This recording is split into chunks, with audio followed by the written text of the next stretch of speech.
नमस्कार। JAC Delhi admission video series में के अगले एपिसोड में मैं विकास सिन्हा आपका स्वागत करता हूं। आज हम लोग बात करेंगे स्पॉट राउंड के बारे में। इसे हम लोग अगले कुछ दिनों में कुछ चैप्टर्स में कंप्लीट करेंगे। आज के चैप्टर में हम लोग देखेंगे ये जो फाइल्स कैंडिडेट को दी जाती है उसके बारे में बात करेंगे। ये चेकलिस्ट होती है। अंदर के कुछ फ़ोटोज़ मैं आपको दिखाना चाह रहा हूँ।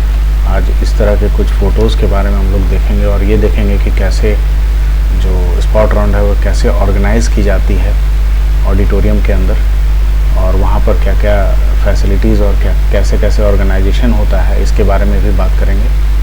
फिर हम लोग देखेंगे कि कौन कौन से जो कैंडिडेट हैं वो एलिजिबल है स्पॉट राउंड में, और जनरल गाइडलाइन के बारे में भी जानेंगे स्पॉट राउंड के बारे में। तो आइए हम लोग शुरू करते हैं। सबसे पहले जानते हैं फ़ाइल। यही वो कैंडिडेट की फ़ाइल है जो दी जाती है कैंडिडेट को। इसी में एवरी कैंडिडेट की एक इंडिविजुअल फ़ाइल होती है। इसमें वो डिटेल्स भरते हैं, जिसमें कॉमन डिटेल्स होती है कैंडिडेट की। हर राउंड में जब वो प्रेजेंट हो रहा है राउंड की डिटेल्स है। अगर आप स्पॉट राउंड में हैं तो आपकी डिटेल यहाँ भरी जाएगी। इसके पिछले हिस्से में एक चेकलिस्ट होती है। जो वहाँ के स्टाफ होते हैं, वेरीफाइंग ऑफिसर होते हैं, वो कैंडिडेट के वेरीफाई करते हैं और सारे डॉक्यूमेंट पे टिक लगाते हैं।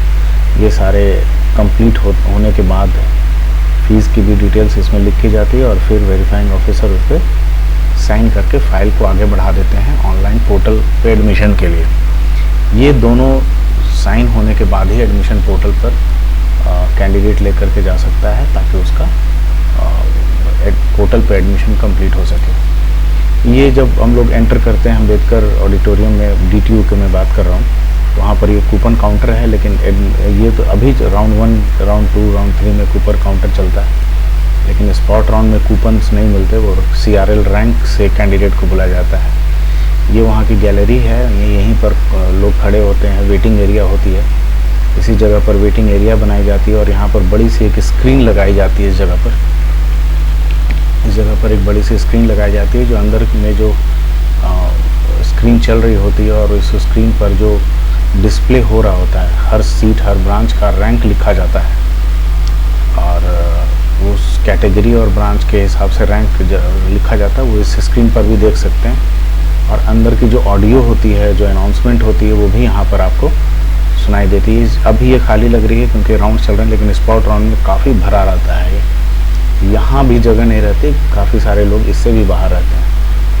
ये अंदर का ऑडिटोरियम का ये एक फ़ोटो आप देख रहे हैं। सामने की तरफ स्टेज है और ये बैठने का एरिया है। यहाँ पर धीरे धीरे कैंडिडेट पीछे की तरफ से आगे मूव करता है। पहले ये सेक्शन, फिर ये सेक्शन, फिर ये सेक्शन, इस तरह से कैंडिडेट आगे बढ़ता है। स्पॉट राउंड में बढ़ाया जाता है उसको लॉट बाय लॉट। 25,000, 10,000, 20,000 इस तरह के लॉट में बढ़ाया जाता है।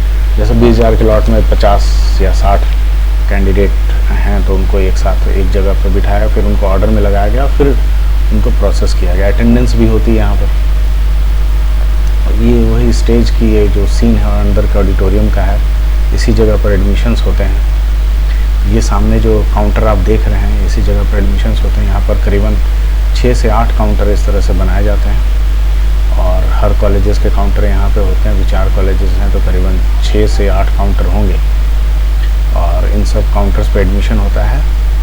यहाँ से कैंडिडेट मूव करता है, जहाँ जहाँ उसको काउंटर जहाँ है वहाँ पर वो जाएगा, एडमिशन करेगा। यहाँ पहुँचने से पहले आपको ये वाली फ़ाइल कंप्लीट कर ले जानी होती है, ये दोनों साइन के साथ। ये जो दोनों फाइल कंप्लीट होती है, वो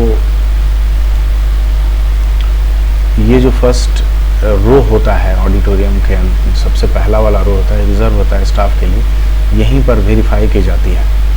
डॉक्यूमेंट्स यहीं पर वेरीफाई होते हैं, डॉक्यूमेंट यहीं पर अटैच होते हैं, फाइल में टैग की जाती है, ऑर्डर में रखी जाती है, और फिर ये फाइल जो है कैंडिडेट लेकर के इस तरफ से बढ़ता है। यहाँ पर 1 काउंटर, 2 काउंटर, 3 काउंटर होते हैं, और कैंडिडेट इस तरफ से बढ़ता है। तो इस तरह का एक छोटा सा मैं वर्चुअलाइजेशन, ये वर्चुअल आपको दिखा रहा हूँ कि यहाँ पर ऑर्गेनाइजेशन दिखा रहा हूँ कि कैसे कैसे यहाँ पर ये ऑर्गेनाइज होता है।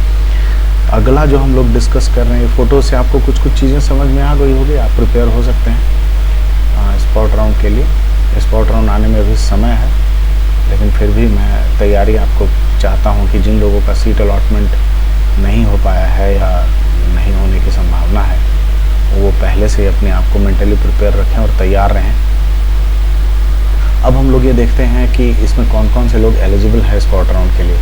स्पॉट राउंड के लिए जो एलिजिबल हैं, ये एक स्नैपशॉट है। ये वही लोग सबसे पहले तो वो लोग जो लोग एडमिशन नहीं लिए हैं और नॉट एडमिटेड हैं, वो आ सकते हैं। ऐसे कैंडिडेट जिनको किसी भी तरह की सीट अलॉट नहीं हुई, सीट अलॉट हुई लेकिन उन्होंने रिपोर्ट नहीं की, वो भी आ सकते हैं स्पॉट राउंड में। ऐसे कैंडिडेट जिन्होंने अपनी चॉइस फिलिंग ही नहीं भरी थी रजिस्ट्रेशन प्रोसेस में, ऐसा बहुत कम होता है लेकिन फिर भी देखने को मिलता है। उसके बाद हम देख रहे हैं कि ऐसे कैंडिडेट जिनको सीट अलॉट हुई लेकिन किसी डिफिशेंसी की वजह से उनकी सीट को कैंसिल कर दिया गया, एडमिशन कैंसिल कर दिया गया, वो भी स्पॉट राउंड में आ सकते हैं। वैसे कैंडिडेट जिनको सीट अलॉट हुई और एडमिशन भी लिया लेकिन वो विड्रॉ कर लिया अपनी सीट को किसी कारण से, वो भी आ सकता है। तो ये 5 जो टाइप है, इस तरह के लोग एलिजिबल हैं। इसके बाहर के लोग नॉट एलिजिबल हैं। जो कुछ आपको क्यूरी रहती है अगर इन सब में, तो आप मुझसे कमेंट बॉक्स में पूछ सकते हैं, मैं आपको जवाब दूंगा। अब देख रहे हैं हम लोग जनरल गाइडलाइंस। ये जनरल गाइडलाइंस है। सबसे पहले तो नॉट एलिजिबल कौन है? नॉट एलिजिबल वो लोग हैं जो एडमिटेड हैं। जो एडमिटेड हैं उन्हें आने की ज़रूरत नहीं है और बाकी सारे एलिजिबल हैं। बाकी सारे एलिजिबल हैं, लेकिन उसमें से वही लोग जो रजिस्ट्रेशन कर चुके हैं। रजिस्ट्रेशन आपकी एक तो पहले हुई और एक 19 तारीख को होगी, उसके बाद कोई रजिस्ट्रेशन विंडो नहीं खुलेगा। अगर जो लोग रजिस्टर्ड नहीं हैं वो स्पॉट राउंड में नहीं आ सकते हैं। तो वैसे लोग जिनको लगता है कि स्पॉट राउंड में पार्टिसिपेट करना चाहिए, उनको आने वाले 19 तारीख को रजिस्ट्रेशन कर लेना चाहिए। फिर जो चॉइसेस जो कैंडिडेट भरती है वो इनवैलिड हो जाती है। जो कैंडिडेट पहले चॉइसेस भर रखी हैं, चॉइस फिलिंग भर रखी है, वो इनवैलिड होते हैं। स्पॉट राउंड में चॉइस फिलिंग नहीं होती। तीसरा जो इम्पोर्टेंट है कि सीट एक्सेप्टेंस फ़ी जो है वो उसी समय देनी है आपको। जैसे आपको काउंटर पे जाना है, फ़ीस लेके जाना है। अगर आप फीस आपके पास नहीं है और आप तैयार नहीं हैं फ़ीस के लिए, तो आपकी सीट तुरंत दूसरे कैंडिडेट, जो नेक्स्ट CRL है कैंडिडेट जो आपके पीछे है, उसको दे दी जाएगी। यहाँ पे किसी भी तरह के डॉक्यूमेंट डेफिशिएंसी की अलाउड नहीं है। डॉक्यूमेंट डेफिशिएंट अगर आपका रहता है तो फिर आपको वो कैंडिडेचर आपका कैंसिल हो जाएगा और सीट जो है अगले कैंडिडेट को दे दी जाएगी। और इसके लिए कोई मौका नहीं दिया जाता, समय नहीं दिया जाता, उसी समय सब कुछ कंप्लीट करना होता है। अगर कोई विड्रॉल करता है एडमिशन लेने के बाद तो फ़ीस रिफ़ंड नहीं होता है। स्पॉट राउंड में फ़ीस रिफ़ंड का कोई भी प्रावधान नहीं है, किसी भी तरह का कोई होप नहीं है कि आपको फ़ीस मिलेगी। तीसरा ये है कि 6th पॉइंट आप देख रहे हैं कि जो भी सीट आपको दी जाती है उस समय जो सीट आप चूज़ करते हैं एक सीट, वो फ्रीज़ होती है। वो सीट आप अपग्रेडेशन या डिग्रेडेशन कुछ भी नहीं, आप चेंज नहीं कर सकते। वो सीट जो है वही फ्रीज़ रहेगा और वही आपको आगे उसी सीट पर पढ़ना होता है, क्योंकि जितनी भी अपग्रेडेशन है वो तो हो चुकी है। अब कोई भी अपग्रेडेशन नहीं होता स्पॉट राउंड के बाद। जो लोग बैलेंस फ़ी जो होती है, after those taking admissions need to pay the balance fee. Balance fee आपको जैक वेबसाइट और इंस्टीट्यूट के रेस्पेक्टिव वेबसाइट पर आपको देनी होती है। स्पॉट राउंड में जो फ़ीस होती है वो तो उतनी ही है जितनी अभी राउंड 1 की है। जो बैलेंस फ़ी है वो इंस्टीट्यूट को देनी होती है। और हर कैटेगरी में जो कैंडिडेट को बुलाया जाता है ऑर्डर में बुलाया जाता है। ऑर्डर मतलब कि एक सेगमेंट बांट दिया जाएगा अलग अलग।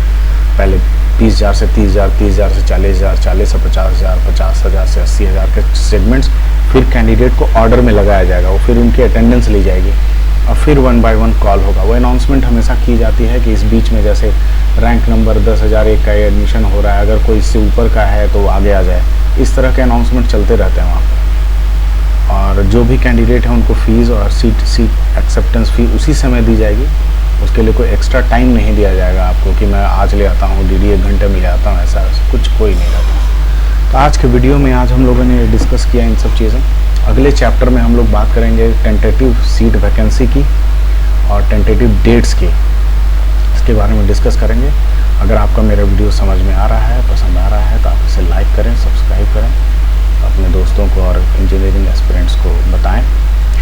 कुछ जानकारी चाहिए, कुछ छूट गई है, आपको कुछ मिसिंग लग रही है और आपको कुछ जानकारी चाहिए तो मुझे कमेंट बॉक्स में लिखें, मैं आपको जवाब दूंगा। धन्यवाद।